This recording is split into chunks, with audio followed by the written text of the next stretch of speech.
오늘 말씀의 제목은 예배하는 자의 마음입니다. 예배하는 자의 마음, 어떤 마음일까요? 마음이 청결한 자는 복이 있다고 하십니다. 우리가 살면서 하나님의 얼굴을 볼 수 있다는 것이 얼마나 큰 복일까요? 청결하다. 그 청결하다는 뜻은 깨끗하게 된 상태, 아무것도 섞이지 않은 순수한 상태를 의미합니다. 옷 같은 것을 이렇게 빨아서 더러움이 모두 제거된 상태라고도 표현하는데요. 영어로 말할 때 그 clean보다도 pure라고 이렇게 하는데, 오늘 본문 말씀의 그 청결한 자, 이 표현을 성경에서는 pure in heart 이렇게 표현합니다. 순수한 마음. 이것을 바로 그 순수한 마음이며 또 정결한 마음이라고 표현합니다. 또한 더불어서 그 같은 표현 중에 오늘 말씀을 빗대어 봤을 때 청결한 마음은 오로지 하는 마음이라고 할 수 있습니다. 마음에 두 마음이 없는 상태를 표현하죠. 이 두 마음이란 이중잣대를 표현합니다. 이중잣대는 무엇이냐? 같은 상황인데 같은 상황을 이 사람과 이 사람은 다르게, 내 마음의 잣대가 다르게 평가하는 것, 그것이 내 마음의 이중잣대가 있다고 표현합니다. 예를 들어서 우리 딸은 참 삶이 여유롭다고 표현하죠. 그러면서 우리 딸은 아침에 일어나서 수영장 갔다 오고, 수영장 갔다 와서 브런치 식사를 한 후에 그 후에 도서관 가서 공부를 하고 집에 와 하면서 참 우리 딸 삶이 참 여유롭고 좋아 보이지, 이렇게 말하는 한편, 같은 상황입니다. 우리 며느리 말하면서 우리 며느리 아침에 일찍까지 수영장 가서 브런치 먹고 카페 갔다 와서 도서관 가 하면서 하는 표현은 참 살림이 어떻게 될지, 이런 말을 하죠. 아닐 수도 있습니다. 근데 우리 마음에 늘 도사리고 있는 두 가지 이 잣대가 있다는 것을 깨달아야 됩니다. 이런 두 마음을 제하고 하나로 통합해서 온전한 마음으로 하나님 앞에 서야 함을 의미합니다. 자, 청결함의 의미가 무엇인지 한번 보겠습니다. 역사적으로 하나님을 예배했던 신앙, 그 신앙이, 하나님을 제사드리고 하나님께 예배했던 그 신앙이 유대교로 오면서 좀 변질되었다고 표현합니다. 어떻게? 제사를 드릴 때에 그 청결함에 대한 개념을 좀 변경시켰죠. 청결함의 기준을 외적인 것으로 기준 삼았습니다. 그래서 제사와 정결에 관한 율법을 제의적으로 잘 준수하면, 그래서 제사를 드릴 때에 손을 잘 씻고 발을 씻고 옷을 깨끗하게 입고 예배를 드리면은 하나님 앞에서 청결하다고 생각을 했습니다. 대신 이 마음속에 있는 그 상태는 어떤지 중요하게 여기지 않았던 거죠. 하지만 예수님은 이러한 모습 보시면서 말씀하시기를 너희가 하나님의 계명을 버리고 사람의 전통을 지키느니라, 이렇게 말씀하시면서 그들을 정죄하셨습니다. 청결함은 제의적 의미뿐만 아니라 삶의, 마음의 깨끗함을 말합니다. 우리가 이 시간 예배드리고 하나님께 우리 마음을 드린다 하면서 우리의 삶이, 이 예배드리기 전의 삶이, 예배드리는 후의 삶이 어떤지, 그 삶이 관통되는지, 예배드리는 삶으로, 아니면 이 시간만 예배드리고 이 전과 이후는 다른지 돌아봐야 됩니다. 청결함이 드러나는 곳은 바로 마음입니다. 내 마음에 따라서 우리의 삶이 어떤지 볼 수 있다는 거죠. 마음은 어떤 한 사람의 생각과 또 정서와 의지, 나아가서 삶 전체를 움직입니다. 내 마음이, 예를 들어서 제 마음이 저의 생각과 언어와 또 보는 것, 행동하는 것을 주관하는 거죠. 그래서 마음이 받아들이면은 다 수용이 돼요. 어떤 것을 해도 기쁘고 좋은데 제 마음이 거절하게 되면은 똑같은 상황인데 저에게 다가오는 모든 것들이 거절될 수 있는 겁니다. 참 마음의 힘이 놀랍죠? 마음의 방향성이 하나님을 찾기도 하고 하나님을 버리기도 합니다. 놀라운 힘이죠. 우리 마땅히 하나님을 예배해야 되는 삶인데 예배를 해야 될 사람인데 제 마음의 방향성에 따라서 하나님께 예배를 드리기도 하고 하나님을 거절하기도 합니다. 볼까요? 성경 말씀에 야고보서 1장 15절 말씀에 이런 말씀이 있습니다. 욕심이 잉태한 즉 죄를 낳고 죄가 장성한 즉 사망을 낳느니라. 욕심이 어디에 잉태할까요?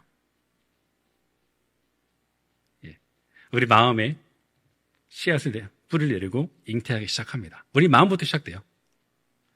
마음의 부패가 범죄의 원인이 됩니다.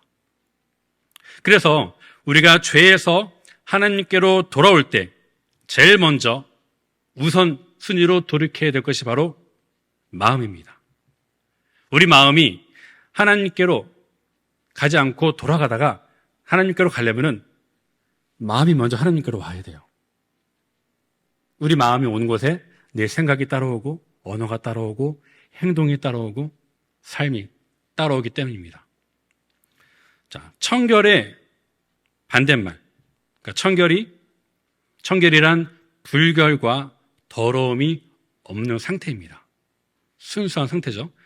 그렇다고 해서 이 마음이, 청결한 마음은 불결한 것과 더러운 것이 없는 상태지만 이 마음이 깨끗하게 해서 아무것도 없는 상태가 아닙니다. 청결함이란 그 더러움과 불결한 것을 내쫓고 그 안에 채워야 되는 거예요. 무엇을? 하나님을 사랑하는 마음을. 깨끗하게 비워진 마음에 하나님의 사랑이 가득하여서 다른 것을 사랑하는 마음이 없어진 상태입니다. 우리는 잠깐만 방심하면 우리 마음에 하나님이 아닌 다른 것을 사모하는 마음이 생겨요. 그래서 다른 우물을 파고 다른 좋은 것을 구하고 내 마음을 채워주는 다른 것을 찾습니다. 그래서 우리는 계속 우리 마음을 복종시켜서 하나님께로 오게 만들어야 돼요. 청결한 마음을 품은 사람은 동기와 욕구에서 하나님의 뜻을 거르지 않습니다. 청결한 마음을 가진 사람은 하나님을 사랑하기 때문에 그 법을, 하나님의 말씀을 지키는 것을 즐거워하는 거예요. 그렇기 때문에 청결한 마음은 하나님을 사랑함으로 가득 찬 상태로 말할 수 있습니다. 내 마음의 불결과 더러움을 제하여버리고 그 비워진 곳에 하나님의 사랑을 채운 사람, 그 사랑이 가득한 우리 예수님교회 공동체 되기를 축복합니다. 자, 마음이 청결해지면 어떻게 될까요? 자, 청결한 상태를 알았어요. 청결함이란 불순물을 제하고 그 안에 하나님을 사랑하는 마음을 이제 채웠는데 이렇게 되려면 우리가 어떻게 해야지 청결할 수 있을까라는 마음이 생기겠죠. 자, 마음을 변화시키기 위해서는 먼저 우리 영혼의 변화가 일어나야 됩니다. 영혼의 변화를 위해 강구했던 다윗의 모습을 우리는 알 수 있습니다. 어떻게? 밧세바 사건을 통하여서 하나님께서 다윗을 보셨어요. 어떻게? 그가 어디까지 갈 수 있는지. 밧세바를 범하고 아이가 생기자 충식스러운 그의 종 우리아를 불러들여서 완전 범죄를 꿈꾸다가 안 되니까 그를 죽이는 죄까지 범합니다. 이 죄가 하나님 앞에 낱낱이 드러났어요. 예, 죄로 가득한 마음이죠. 이 상태가 하나님께 드러나자 그가 어떻게 했는지 시편 52편 말씀에 드러나는데 하나님께 은혜를 구합니다. 어떤 은혜를 구하느냐? 제가 그래서 특송을 준비했습니다. 예. MR을 틀어주시면 특송을 불러보겠습니다.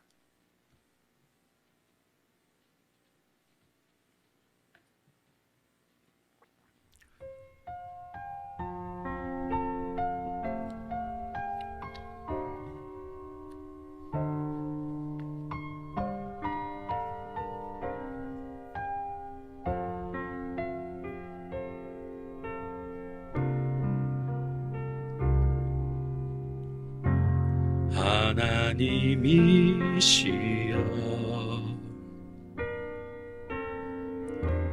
나의 모든 죄를 도말하소서 주의 자비를 쫓아 내 죄악을 깨끗이 씻기소서 중심의 진실함을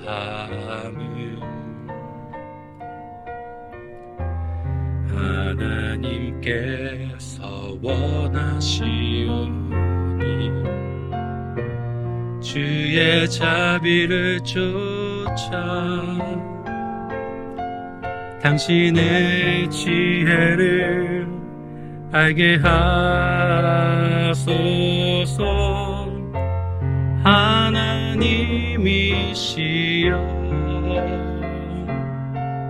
내 안에 정한 마음을 창조하시고 내 안에 정직한 영을 주사 새롭게 하옵소서 나의 구원 나의 하나님이여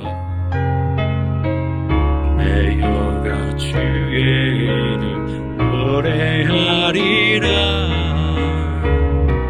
주여 내 입술을 열어주소서 내 입이 주를 찬송하며 전하리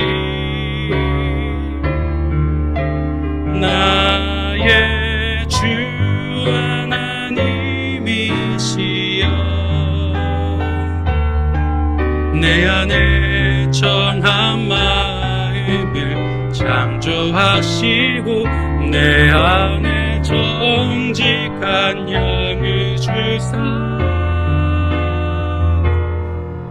새롭게 하옵소서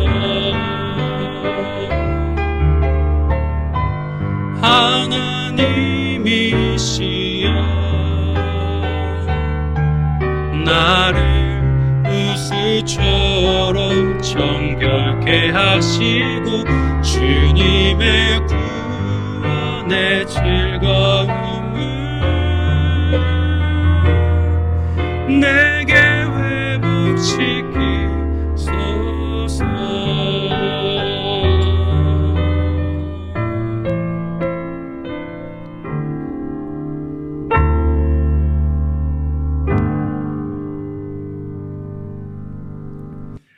우리 영혼의 변화를 위해서 하나님께 엎드려야 됩니다.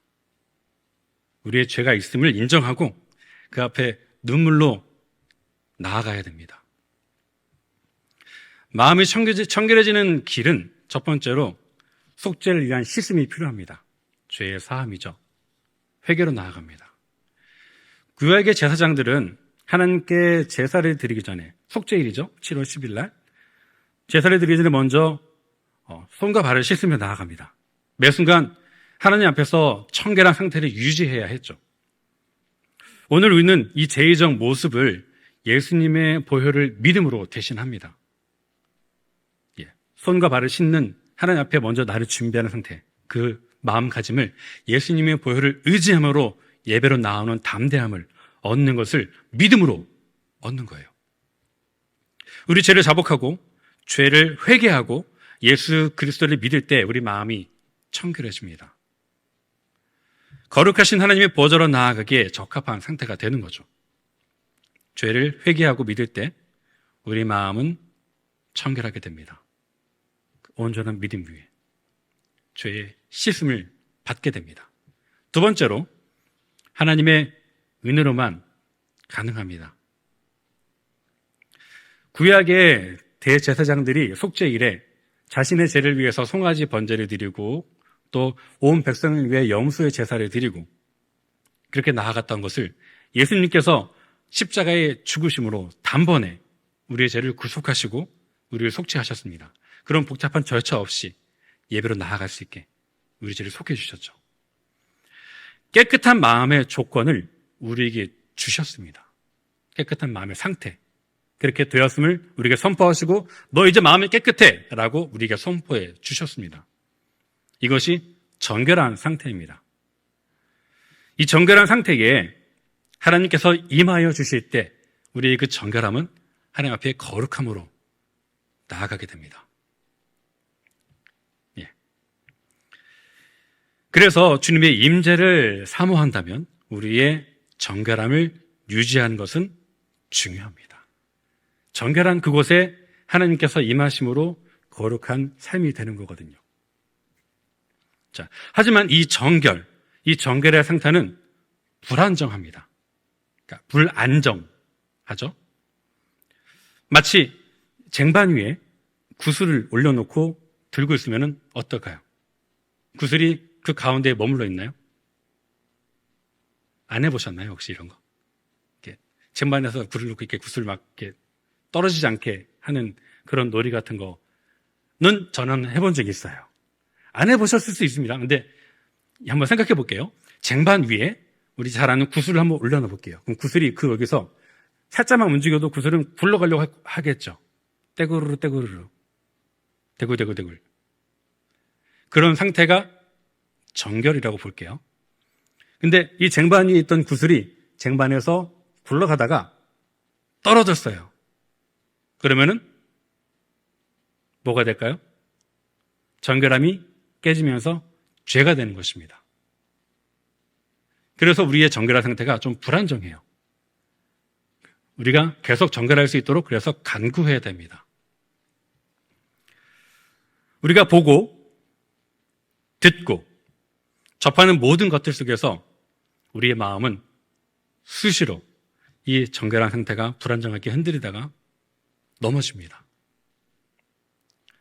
이러한 우리의 어지러운 상태를 다시 정결케 하시는 것이 바로 하나님의 은혜입니다. 이 은혜의 길은 말씀을 통해 역사하시고 우리를 깨끗하게 하십니다. 우리가 정결함이 깨졌을 때에 그 정결함을 해결하는 방법. 이게 참 말로는 쉬운데 이게 참, 예. 그래서 제가 뭐 하나 준비했습니다.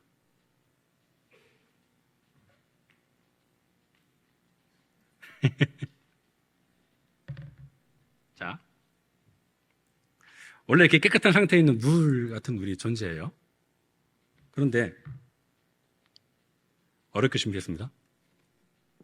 저희가 들어와서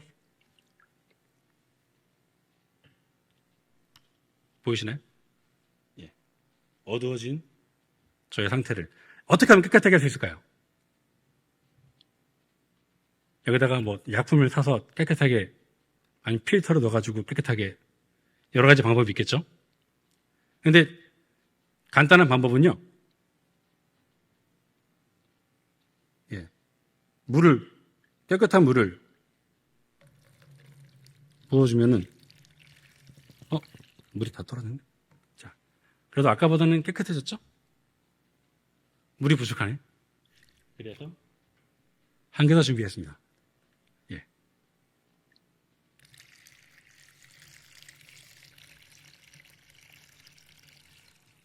예. 자, 어떠신가요? 깨끗해졌죠? 제가 말씀드리고 싶은 거는요, 예. 우리 상태가 이렇게 정결하다가 죄를 질 수 있습니다. 그런 우리의 상태를 깨끗하게 하는 것은 말씀의 은혜를 계속 부어야지 깨끗해집니다. 우리 마음을 정결케 하는 하나님의 은혜로 채우기 위해서는 하나님의 은혜를 계속 공급받아야 되죠. 그러면서 우리는 정결한 상태로 나아갈 수 있습니다. 말씀으로 인해서 성령께서 우리 마음을 움직이시고 죄를 깨닫게 하시며 회개케 하시기 때문입니다. 자, 마음이 청결한 자가 누리는 복은 무엇일까요? 다윗은 하나님의 얼굴을 구하는 노래를 부릅니다. 어디서요? 시편 24편에서요. 법궤가 예루살렘에 들어오는 것을 보면서 다윗이 지은 시인데요. 24편 3절, 4절 이런 말씀이 있습니다. 여호와의 산에 오를 자 누구며 그의 거룩한 곳에 설 자 누구인가? 다윗이 물어봅니다. 그러자 대답합니다. 곧 손이 깨끗하며 마음이 청결하며 뜻을 허탄한 데 두지 아니하며 거짓 맹세하지 아니하는 자로다. 깨끗한 손과 청결한 마음으로 또 뜻을 허탄한 데 구하지 아니하고 두지 아니하며 거짓 맹세를 하지 아니하는 자들이 하나님의 산에 오르며 그 거룩한 곳에 설 수 있다고 고백합니다. 하나님 앞에. 그리고 그 뒤에 시편 24편 6절 말씀에 이런 말씀하죠. 이들은 여호와를 찾는 족속이요 야곱의 하나님의 얼굴을 구하는 자로다. 네, 야곱이 하나님의 얼굴을 구한 때, 하나님의 얼굴을 만난 때가 언제였나요? 예, 우리가 몇 개월? 예, 목사님 말씀하셨죠. 브니엘 사건 기억하시나요? 야곱이 형을 만나기 전에 다 보내고 마지막 강가에서 씨름했던 곳, 거기가 브니엘이에요. 하나님의 얼굴을 구한 곳이에요. 하나님의 얼굴을 왜 구했나요? 하나님밖에 없으니까 간절히 구했던 그곳이에요. 하나님의 얼굴을 그렇게 구할 때에 그렇게 간절히 구하는 자들에게 보여주시고 만나주십니다. 자, 마음이 청결한 자가 하나님을 만날 수 있습니다. 하나님의 얼굴을 본다는 의미가 무엇일까요? 하나님의 얼굴을 본다는 것을 두 가지로 한번 말씀드리겠습니다. 하나님을 경험하는 것, 바로 하나님을 만난다는 것입니다. 마음이 청결한 자가 하나님을 경험하고 만난다고요. 하나님은 우리에게 항상 그분의 은혜와 영광을 보여주십니다. 여러분이 집에서부터 올 때에, 이 자리에, 또 집에 갈 때도 항상 우리에게 계시하시고 하나님의 영광을 우리에게 보여주시고 알려주십니다. 바로 그것을 볼 수 있는 게 은혜예요. 늘 같은 것을 보지만 어떤 사람은 보고 감사하고 어떤 사람은 아무런 의미 없이 지나갑니다. 예. 하나님의 놀라운 은혜, 그 아름다운 은혜의 현장을 볼 수 있어요. 우리 아이들을 통해서, 하늘에 떠있는 구름을 통해서 맨날 비만 오다가 하늘이 갈라지면서 빛이 들어오는 아름다운 모습 보면서, 꽃이 피어나는 걸 보면서, 자연의 순환을 보면서, 매일 아침마다 하나님의 성실하심을 보면서 우리는 그 은혜를 볼 수 있는데 못 봐요. 하지만 볼 수 있어요. 마음이 청결하여서 하나님의 사랑으로 가득한 사람은 어느 곳에서나 하나님의 은혜와 사랑을 발견하게 됩니다. 예. 지금 내 옆에 있는 지체를 통해서도요. 그래서 마음이 청결한 사람은 매 순간 하나님의 아름다우심을 찾게 되고 발견하게 됩니다. 오늘 이 시간 또 성경 말씀 속에서 우리에게 보여주십니다. 참으로 행복한 삶이라고 말할 수 있죠. 예, 그것을 볼 수 있는 게 은혜입니다. 들을 수 있는 게 은혜고요. 예배드리는 이 시간에도 집으로 돌아가는 버스와 전철 안에서도 또 산책하는 길 위에서 하나님의 아름다우심은 순간순간 우리에게 보여주시고 발견하게 하십니다. 그래서 모든 장소가 하나님께 예배드리는 시간이 됩니다. 하나님께서 함께 하시는 성소가 됩니다. 그 아름다움이 삶으로, 얼굴로, 언어로, 행동으로 드러납니다. 마음이 청결한 사람은 이렇게 하나님의 얼굴을 보게 되고 그렇게 하나님의 얼굴을 세상 가운데에 드러나게 됩니다. 얼마나 아름다운지요. 하나님의 얼굴을 드러내는 삶을 살고 있으니까. 두 번째로요. 첫 번째는 하나님을 만나게 되고 하나님과 친밀함을 누리게, 죄송합니다. 하나님을 경험하고 하나님을 만나게 되죠. 두 번째는 하나님과 친밀함을 누리게 됩니다. 하나님께서 함께 하신다는 것을 알게 된 사람은 나와 함께 하신 하나님과 친밀함을 누리게 됩니다. 때론 그 친밀함의 경험은 우리가 기대하는 꽃길만 걷는 것은 아닐 수 있습니다. 하나님과 함께하는, 하나님께서 함께 하신다는 것은 무슨 꽃길일 수도 있겠지만 그 길이 험난한 길일 수도 있어요. 사망의 음침한 골짜기처럼 보일 때도 있습니다. 꿈에 살은 요셉과 같이 하나님의 뜻을 이루기 위해서 하나님께서 함께 하심을 누리는 가운데 받게 되는 시련도 있을 수 있어요. 요셉과 함께 하신 하나님, 계속 말씀하시는데 그와 함께 하신 하나님, 하지만 그의 삶은 계속 고난의 연속이었어요. 인생의 어려움과 이유 없는 아픔을 당하신다면 이 시간 우리 지체들 가운데에 내 삶의 어려움과 까닭 모를 슬픔이 왔다면 오히려 감사의 기도로 먼저 주님께 나아가시길 바랍니다. 하나님과 함께하는 친밀함을 경험하는 시간이 되기 때문입니다. 이 시간 나와 함께 하신 하나님을 발견하게 되는 거죠. 아닌가요? 기대해 보시고 한번 기도를 해 보십시오.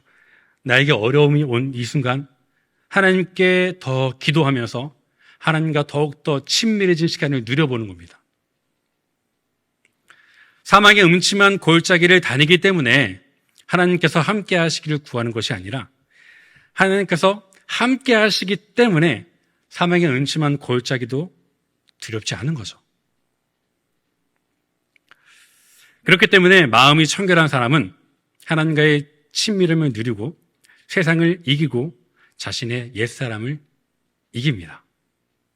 그 친밀함 안에서 그것들이 아무것도 아니게 되는 거죠. 자, 말씀을 마무리해 보겠습니다. 많은 사람들이 하나님을 만나기를 사모합니다. 저도 그렇고요. 만나기 사모하십니까? 예, 아멘. 하지만 모든 사람이 하나님을 만나지는 못합니다. 네. 그 차이는 마음에 있습니다. 마음이 청결한 만큼 하나님을 만나게 될 것이기 때문입니다. 청결하면은 그 청결한 자에게 보여주시는 하나님의 얼굴을, 하나님을 찾는 만큼 청결하게 되고 사모하는 만큼 하나님을 찾게 될 것입니다. 하나님이 필요 없다면은 못 만나겠죠. 그럼 하나님을 사모하면 사모한 만큼 가까워지고 만나게 됩니다. 이 법칙을 잊지 마시기 바랍니다. 이 시간 저와 여러분, 우리 일신교회 모든 성도님들이 하나님을 더욱 사랑하시기를 원합니다. 청결한 마음으로 하나님을 찾고 만나기를 축복합니다.